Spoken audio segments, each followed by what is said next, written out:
জ্বালানি তেলের খরচ কমাতে সরকারি বেসরকারি অফিসের কর্মঘণ্টা কমানো সহ মার্কেট ও দোকানপাট সন্ধ্যা ৬টার মধ্যে বন্ধ করার সিদ্ধান্ত নেওয়ার পরও রাজধানীর পাম্পগুলোতে ভোগান্তির চিত্র আগের মতোই। দীর্ঘ লাইনে দাঁড়িয়ে তেল সংগ্রহ করছে গ্রাহকরা। পাম্প মালিকরা বলছে, স্বাভাবিক সময়ের মতো ডিপো থেকে বরাদ্দ পেলেও অতিরিক্ত চাহিদার কারণে রেশনিং করে তেল দিতে হচ্ছে।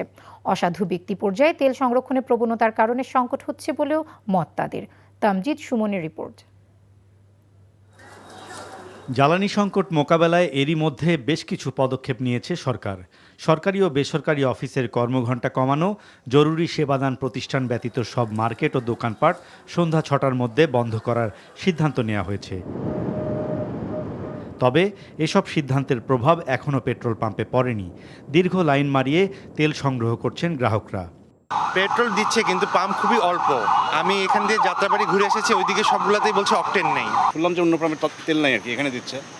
স্বাভাবিকের তুলনায় এই অতিরিক্ত চাপের কারণ হিসেবে তেল মজুদের প্রবণতাকে দায়ী করছেন গ্রাহকরা নিজেই। একই সাথে সিন্ডিকেটকে দুষছেন অনেক গ্রাহক।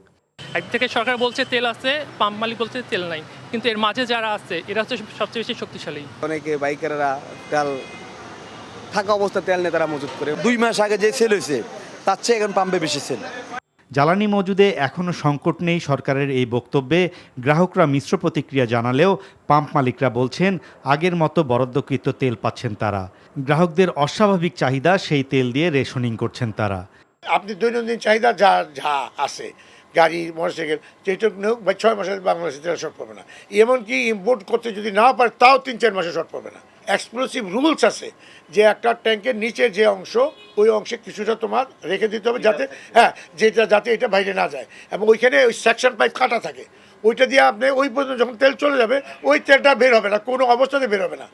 তবে মধ্যপ্রাচ্যের যুদ্ধে সংকটকালীন পরিস্থিতি বিবেচনায় গ্রাহকদের ধৈর্যের সাথে প্রয়োজনের তুলনায় বেশি তেল সংগ্রহ না করার আহ্বান জানিয়েছে পাম্প মালিক সমিতি। Tamjid Suman, NTV news, Dhaka.